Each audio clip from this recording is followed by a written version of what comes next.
Everybody, this is Jim at SP500Chart.com using time-honored techniques to understand modern markets, featuring daily technical analysis videos of the S&P 500. Just to remind you, the website and this video are for educational purposes only. Nothing stated at the site or in this video is intended to be used as investment advice. I can draw lines on charts, but you have to draw your own conclusions from your own research and make investment decisions that are suitable for your personal financial situation. I am not a licensed financial professional. I'm just a guy that draws lines on charts. And today, nothing much really happened. There may be one small technical thing that took place that probably you see on this chart immediately. But it certainly didn't look like a much of a move. But for what it is worth, the S&P crawled over the top of this descending line that looked like it had been serving as resistance for the past 3.5 days. Whether or not this is a meaningful move, we'll know more tomorrow. This is kind of what I'm looking at here. It's possible that this is setting up a little reversal that's going to head up. And I tell you, I think it's going to hit some pretty solid resistance pretty soon, frankly. And I'll tell you why. There will likely be some resistance from the apex of this little small triangle. So I would expect 1218 or so might be a little tough getting over. And then we've got this purple line right here. And if you'll remember this purple line, well, that's a little bit too long range there. This purple line is drawn from these two bottoms back in the very 1st of November and also the 26th of October. And even though that's not a hugely technically significant line, you can see that it turned the S&P back yesterday. And we couldn't get over it today either. So here's kind of my outlook for right now. I'm looking at this line, this purple line, as probably a trigger. So if we can get up over that 1196, 1197 area, then I think maybe the market will run up a bit. Again, I would expect resistance at about 1218. I would expect strong resistance in the mid-1230s.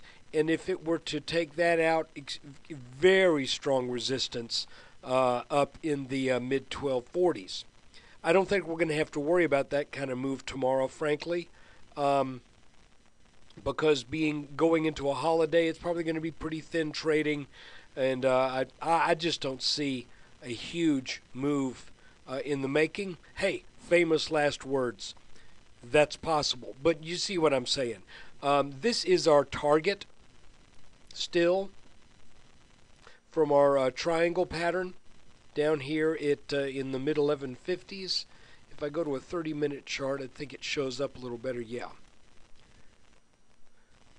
This is our target from the breakdown of this pattern that is bounded in red. And I expect we make that target. The question has always been, is the S&P just going to go straight there, or is there going to be a breakdown, some kind of pullback, and then a second leg down to make that minimum target? And you never know. Right now, it's looking like, however, there may be a little impetus, a little steam starting to build for a rise in the S&P. And again, I don't think it's going to be huge, but I could pretty easily see. Oh, let me see. Where do we say? I could pretty easily see something in the 20 points higher, 30 points higher even. But I think that would probably be stretching it for about all it's worth. I wish there was some more interesting stuff to show you. Really, all the interesting stuff has been back in here. We just are trying to follow this breakdown out of this pattern knowing that there should be an eventual target in the mid 1150s. It's just a matter of how it's going to get there, and it's not really terribly exciting. Hopefully, again, I think the ideal situation would be we do get a nice rally up to some resistance. That gives trapped longs a chance to get out, and it gives people a chance to initiate some new short positions. Right here, kind of in no man's land, because we are really about 3/5 of the way done with that expected downside move as the target from this triangle pattern. And again, you can think of this pattern as a triangle or kind of a complex head and shoulders with a bunch of left shoulders here. There's the head and then a couple right shoulders. It doesn't matter, I don't think, because the target is still the same thing. Whether this is a triangle or a head and shoulders, the target is still measured the exact same way at the exact same spot in the pattern. So that is kind of it for the day. Hopefully, over the weekend, there'll be something a little bit more interesting to share with you, and let's see what happens tomorrow. And thanks again for watching the video. Especially special thanks to those who have subscribed to SP500chart.com. Look, it's very affordable. I was just looking at somebody else's website. It's like a couple $100 a month to join. And I know I'm not holding people's hands during the day and saying this is where you trade, this is where we get in, this is where we get out. I don't have the time to do that.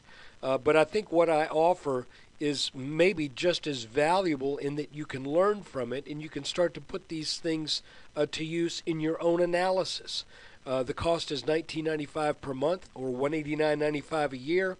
Every subscription has a 2-week trial period for $4.95. Folks, $4.95. That's like a specialty coffee at a Starbucks, and the regular cost is less than a cheap cup of coffee at a McDonald's. So look, take care. Thanks for watching. Stop by. Think about signing up.